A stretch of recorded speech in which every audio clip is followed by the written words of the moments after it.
I don't know if Doug Ford can prevail against the United States, but there's no doubt that Doug Ford has got the Americans' attention. The president saw the premier, Doug Ford, make an egregious and insulting comment threatening to shut down electricity for the American people, for hardworking American families. Well, I think, ever since Mr. Trump first announced his tariff plans back in November, there's been a lack of leadership at the federal level because Prime Minister Trudeau was really so politically weak and, of course, has stepped down. So in that vacuum, a number of people have stepped in, and Doug Ford is really one of the leading ones.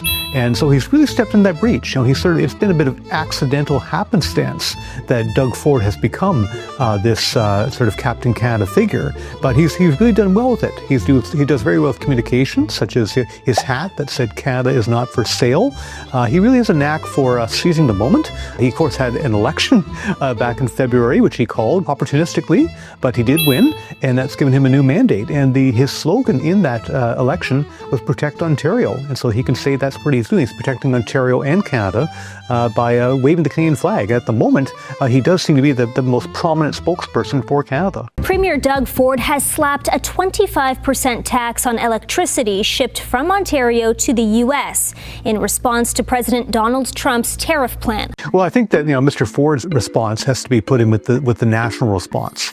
So Canada is bringing in counter tariffs to the Trump tariffs. That's the federal government doing that there. And Mr. Ford is kind of doing his own thing, particularly with electricity tariffs and other things such as banning American liquor from LCBO stores, that sort of thing, which other premiers are doing there. So he's really kind of doing what he can do that's within his jurisdiction, within his competence. But it is part of a larger national strategy. It's not like Mr. Ford is doing things completely different than the federal government.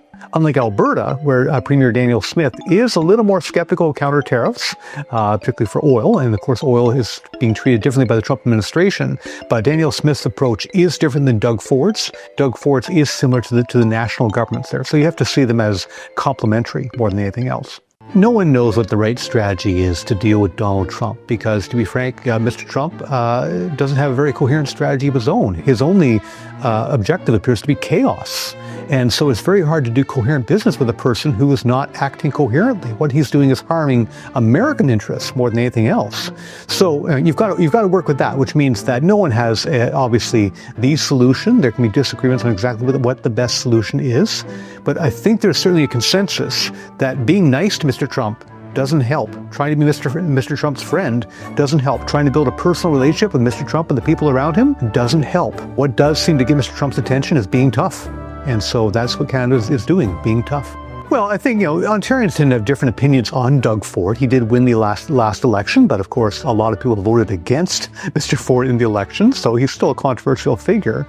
But I think when it comes to the response to the United States, Canadians, and particularly Ontarians, are pretty united. We've seen that Canadians are very concerned about Mr. Trump's talk of making Canada the 51st state. Warmth towards Americans has plummeted in public opinion polls, and people are quite frightened by the aggressive Trump trade policies.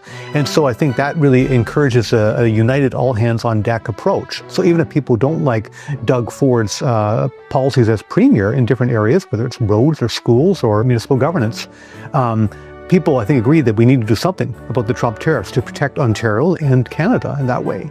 So I think most Ontarians, I think, generally agree with what Doug Ford is doing. Maybe not completely and so on, but they realize something has to be done, and Mr. Ford is certainly doing that. Well, we know the auto industry is very concerned about this, not just the car manufacturers, but the many plants that make auto parts, particularly in Ontario. And of course, those parts tend to go back and forth across the border. The auto sector is very integrated across the border. So there's fear not just about what these tariffs will do to Canadian cars being sold in the U.S., but simply how we implement them. I mean, these parts go back and forth across the border. They build each other. The Trump administration has been very vague on those basic details. So there's general fear of it. There's also just bewilderment about how to actually implement them. What exactly does the Trump administration want here in terms of how these will be administered? So it's both fear and confusion. I can't think of anything in modern history where a province has sort of led the way in confronting the United States or any other country. You can think of examples where a province has really taken the lead on an issue that's particularly important to that province. You go back about 30 years. Newfoundland really took the lead on fishing, overfishing there. And Premier Brian Tobin at the time had a famous press conference in New York by the United Nations having to do with overfishing and stuff. So that's an example where a province took the initiative, but that's because it really was an issue of particular concern to that one province. And in Jean Chrétien's remarks at the leadership convention on Sunday, he actually mentioned that Tobin press conference. But that's exceptional. Of course, that wasn't the United States. It was actually against Spain more than anything else there.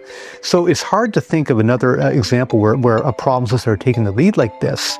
But we're in unprecedented times. Canada has never faced a threat quite like this one from Donald Trump, and certainly nothing like this in over 100, 150 years. So it's not surprising that we're on new ground here. I don't know if Doug Ford can prevail against the United States, but there's no doubt that Doug Ford has got the Americans' attention, particularly with the electricity tariffs. I mean, he upset Donald Trump. Trump was briefly threatening to double the steel and aluminum tariffs, and that's a reaction. Doug Ford got Trump's attention there. Mr. Ford is also clearly getting the attention of American media, not just anti-Trump media, but more right-wing media there. So again, Mr. Ford's definitely getting the attention of conservatives and Trump administration figures in the United States. Clearly, Doug Ford has a knack for breaking through and getting listened to by these people. Whether or not they actually agree with him or do what he says, I don't know, but Mr. Ford gets their attention at least.